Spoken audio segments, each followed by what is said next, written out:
magiging hugasan lang yan or baka maging cover up commission lang yan. Dahil nagsimula ng Blue Ribbon Committee hearing, Senate Blue Ribbon. Dapat ituloy na lang yon. Ang problema, ititigil pa ngayon.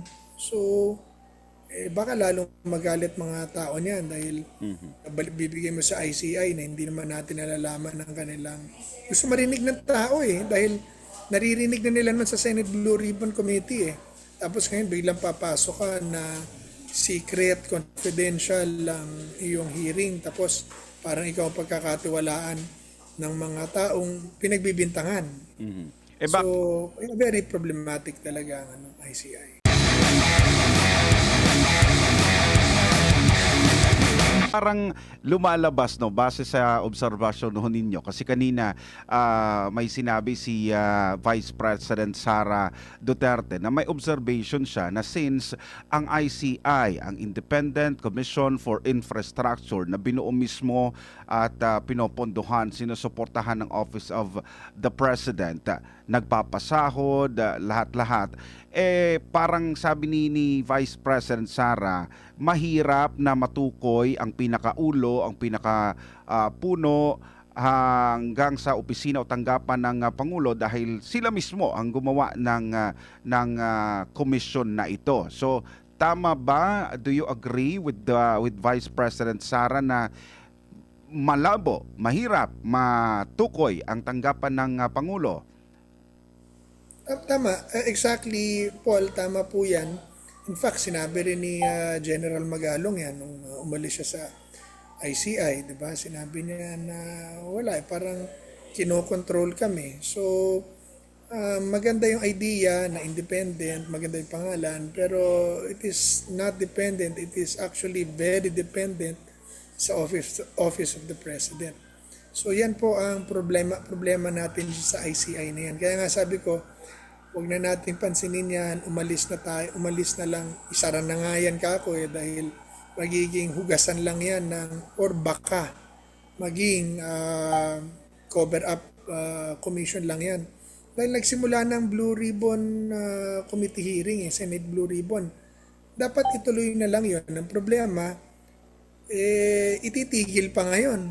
So, baka lalong magalit mga tao niyan dahil bibigay mo sa ICI na hindi naman natin nalalaman ng kanilang gusto marinig ng tao dahil naririnig na nila naman sa Senate Blue Ribbon Committee Tapos ngayon biglang papasok ka na secret, confidential lang iyong hearing tapos parang ikaw ang pagkakatiwalaan ng mga taong pinagbibintangan.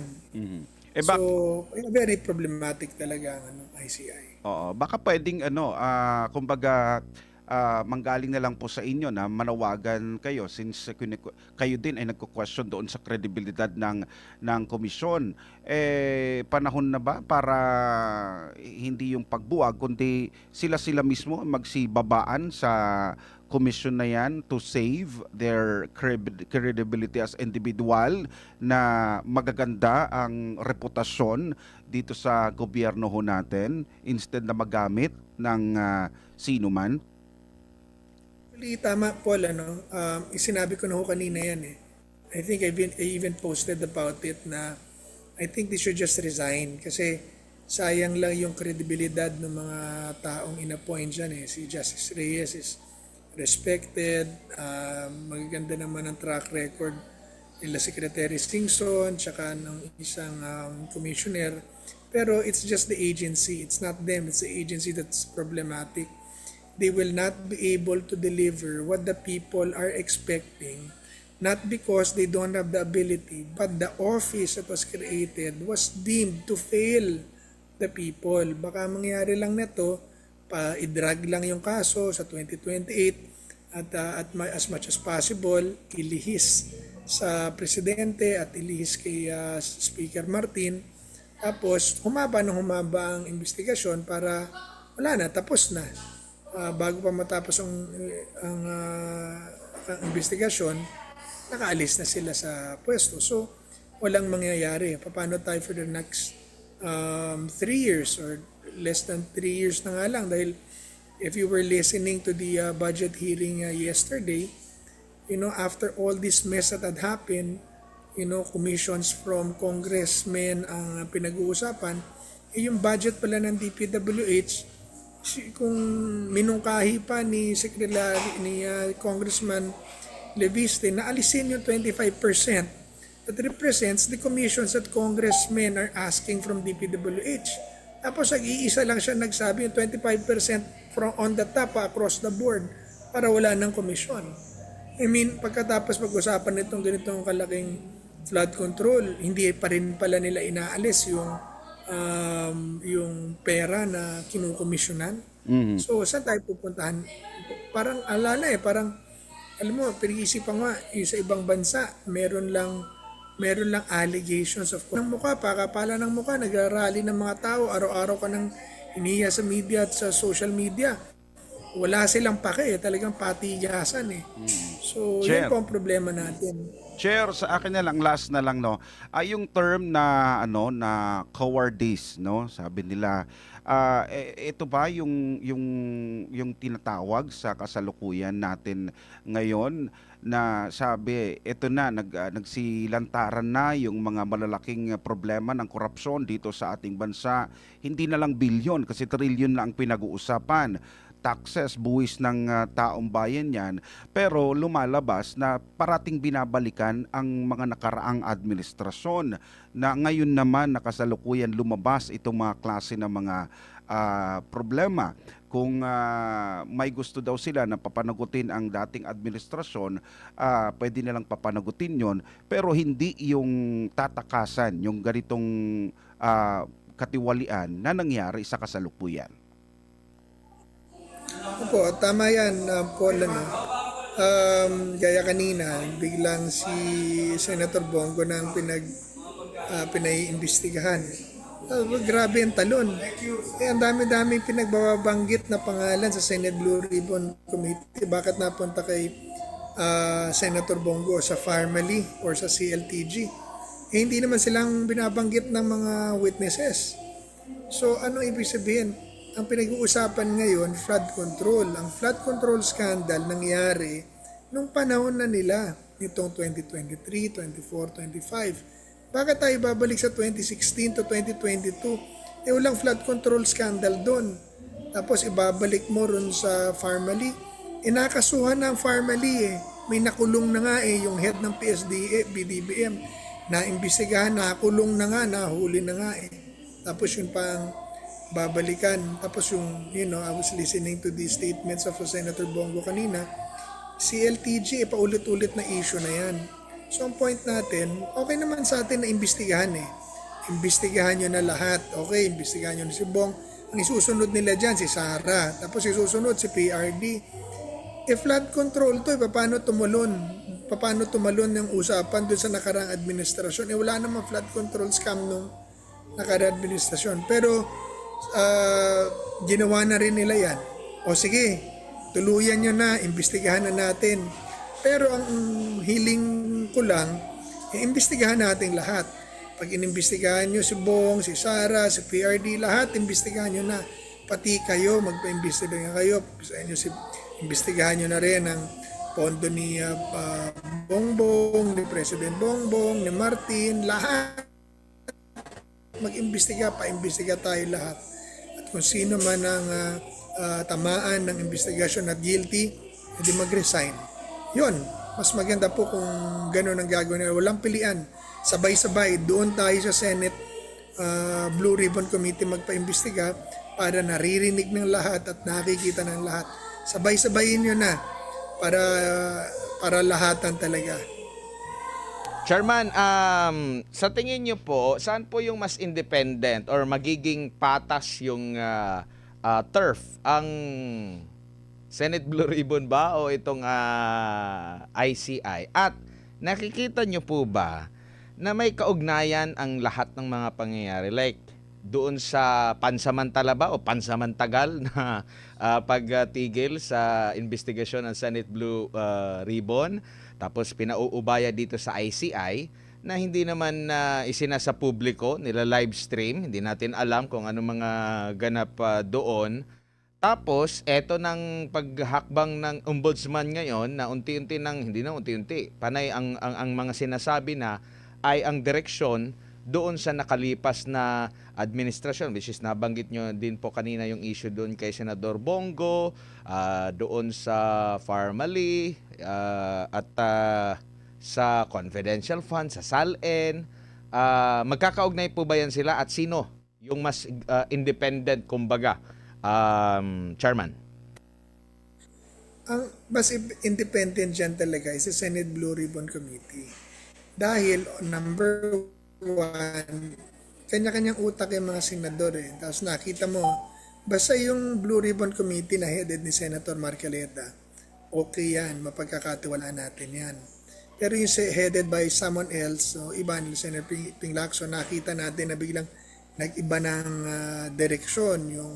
They should have picked up from where the Blue Ribbon Committee stopped eh. Pero biglang naiba na.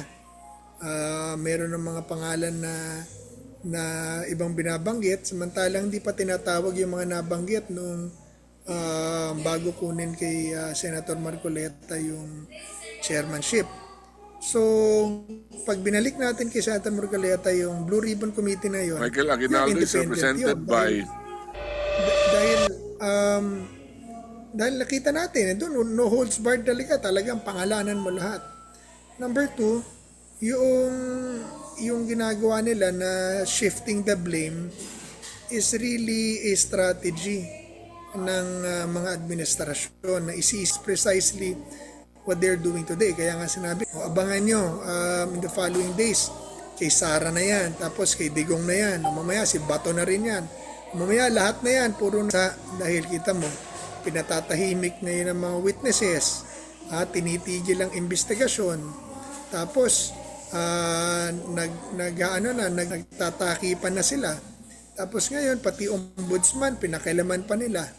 So, wala na talaga tayong asahan sa mga kaso dito. Ang dapat dito, tayo na natin ang mandato na ibinigay natin sa kanila at manawagan tayo na sila ay bumaba na lahat sa pwesto. Lahat ang involved sa korupsyon, sa flood control. Manawagan tayo sa isang special election. Pati COMELEC, baba na rin yan dahil hindi na rin natin magpagkakatiwalaan yan.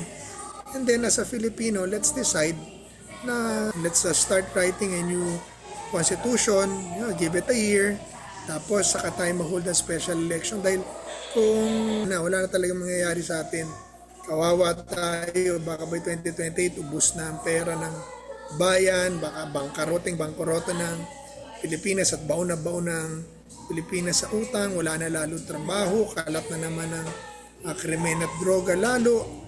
So yan po ang aking panawagan sa ating mga kababayan na this is the time na magsama-sama tayo, wala nang kulay.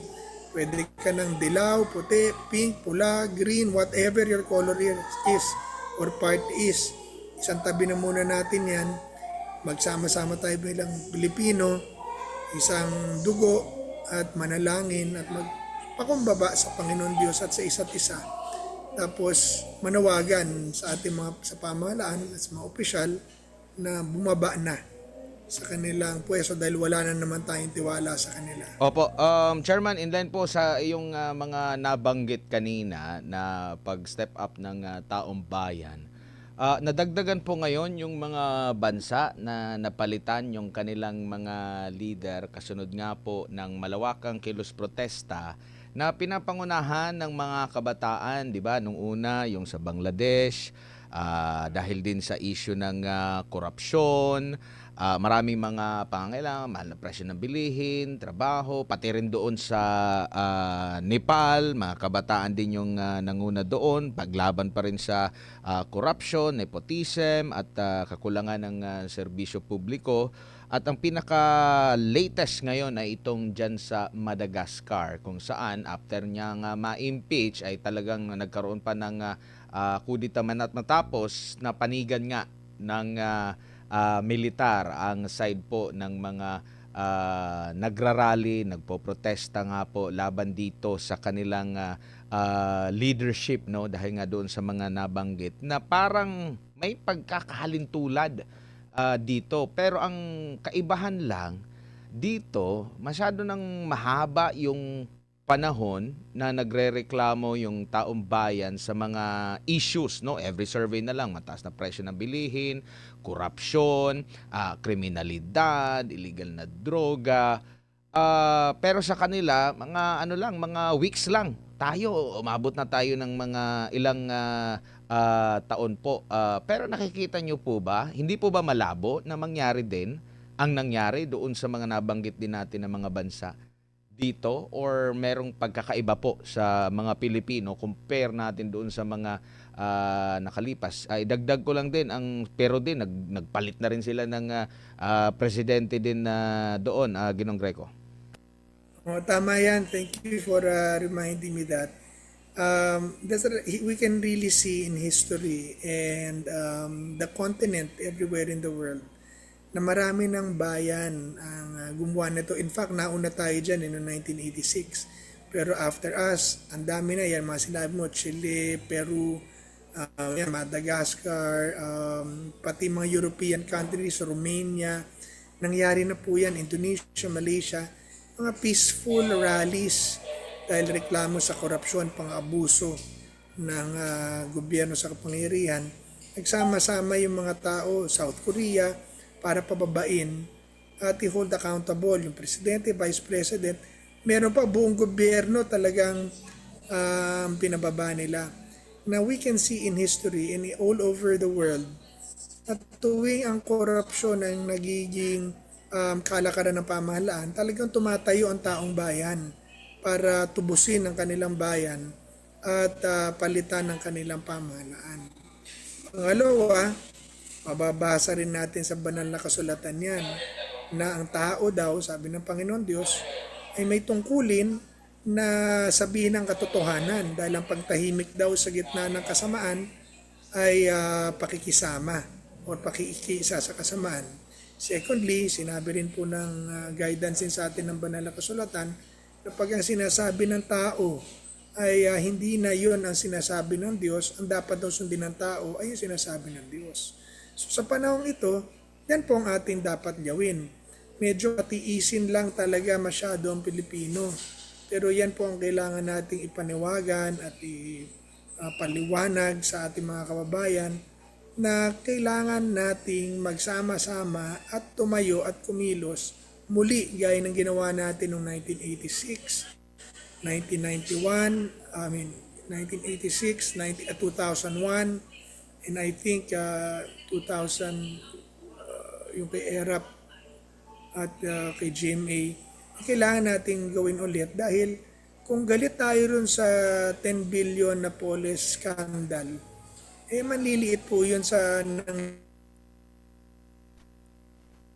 nangyari ngayon. In fact, sa laki ng perang ninakaw nitong mga to, dapat pala palayain na si Napoles dahil mukhang mananliliit yung skandalo ni Napoles. Ganon kababa ganon ka grabe itong ginawa nila. So, totoo mas mahirap ngayon dahil mga Pilipino pagod na naiinis na para bang wala rin namang mangyayari. So, but then, we should not give up. We should in fact be more determined to redeem our country dahil if we leave this to the hands of these crocodiles, kawawa ang ating mga anak, kawawa ang ating future. Baka wala na tayong bayan at bansang babalikan in the near future. Naging landmark case ang inyo pong inihain sa Korte Suprema, Ginong Greco, patungkol doon sa DAP at PDAF po. Sa tingin nyo po, saklaw na rito sa naging desisyon po ng Korte Suprema doon po sa inyong inihain, itong mga ganap ngayon, malinaw po ba ang nakasaad doon na masasabi nating itong mga ginagawa, lalo na pag dito sa ating budget, mga insertions, at yung mga nabulgar doon sa Senate Blue Ribbon Committee ay paglabag? Oo, definitely. Ang ginagawa nila ngayon is the very thing that the court declared unconstitutional in the pork barrel system case that we questioned and brought before the Supreme Court. Tinawag to na the Bellica case, the Bellica ruling. the PDAF case, pinagbawal ang lump sum appropriation at ang post-participation ng mga legislators sa implementation ng budget. Pinagbawal din ng insertion. Pilit nilang sinasabi na hindi bawal ang insertion. Basahin nila ang desisyon ng Korte Suprema. Pinagbawal ang insertion at ang lahat ng klaseng pork barrel na kamukha raw ng pork barrel, na kamukha raw ng PDAF, pinagbawal na rin po ng Korte Suprema in contempt ng Korte Suprema for violating court rules and court decisions. So this pork barrel budget falls squarely in the Belhica case or the Belhica ruling or the pork barrel system case that the court declared unconstitutional in 2013. Talagang they're already committing a crime. Yan po ang totoo dyan. Sir, may ano lang ako. Sorry, may gusto lang akong balikan. Kanina, pinapaliwanag ni partner Admar yung nangyari sa Madagascar, Nepal, may mga silent protest, may mga iba na mga agresibo din. At nagresulta naman ng pagpapababa sa mga leader nila dahil sa issue ng korupsyon. Pumasok na rin ang militar. Pero dito sa atin, not to discredit doon sa loyalty ng Armed Forces of the Philippines natin doon sa konstitusyon kasi doon naman sila loyal, sabi nga nila. Ano yung masasabi mo doon sa lantaran na marami ng mga tao na sinasangkot, may mga malalaking opisina o tanggapan na sa mga public servants natin na sinasangkot, and yet ang disposition nila ay nasa konstitusyon at nasa opisina ng Pangulo na walang nakikitang korupsyon o pang-aabuso sa kaban ng bayan natin. You're talking about the AFP? Yeah, oo. Hindi bulag ang mga sundalo eh. Yung mga sinasabi nila, malaking alam ng mga sundalo, alam nila kung ano totoo nangyayari. At ngayon, nais ko lang ipaliwanag at paalala sa ating mga kasundulahan at pulis ng mandato nila, gawin nila. Ang sinabi ng saligang batas, sila ang protektor ng tao at Senado at ng konstitusyon. So gawin po nila. Ang tao ba ay inaabuso na? Ang konstitusyon ba binaviolate na? Ang estado ba pinagnanakawan, sinisira na ng mga korap na politiko? Oo o hindi. Ang mga tao ba nananawagan na? Yan ang protektahan nila. Huwag nilang protektahan. Hindi sinabi ng saligang batas na ang protektahan nila ay ang presidente. Ang sabi ng saligang batas, ang protektahan nila yung tao at yung estado. And at this point, alam naman nilang lahat kung sino ang sumisira ng ating estado, sino nang-aapi sa tao, sino nang dadampot nang wala naman sa proseso, sino nagnanakaw sa ating gobyerno. Buwis din po nila yan, yung ninanakaw na yan. Tapos ngayon, nababalitaan natin na meron daw 8 bilyong piso inilagay sa AFP, meron daw 500 milyong piso na inilagay sa PNP, insertion. So, sino nakatanggap nun? Yun ang aking gustong itanong doon sa mga pulis at mga sundalo na baka hindi nyo alam yung inyong mga higher ups. Merong mga alam na hindi nyo alam. Abay, alamin nyo. Kung meron talagang perang yon, dapat napunta yun sa mga gusali, sa proyekto na para sa sundalo, para sa inyo, o benepisyo ninyo. Baka naman, ginamit na naman ng mga korap na politiko yan. Tapos, yun ba ang pagtatanggol nyo? Hindi ho yan ang dapat yung pinagtatanggol. Ang dapat pong sinasamahan nyo ay yung sinabi ng saligang batas. Protektahan nyo ang tao at ang estado. Apo. Kung saan ano ang tama, yun po ang dapat nilang gawin. And I'm sure the soldiers and the police knows what is right. And just that, kaya nga kailangan nating panalangin na talagang, everybody comes to their senses at ang mga Pilipino magsama-sama. Dahil nag-aabang rin lang naman yung mga yan eh. Gusto niyan makita na andyan talaga ang mga tao. Kaya nga, tayo ngayon, ako nananawagan na. Opo. Tayo na, magsama-sama na tayo.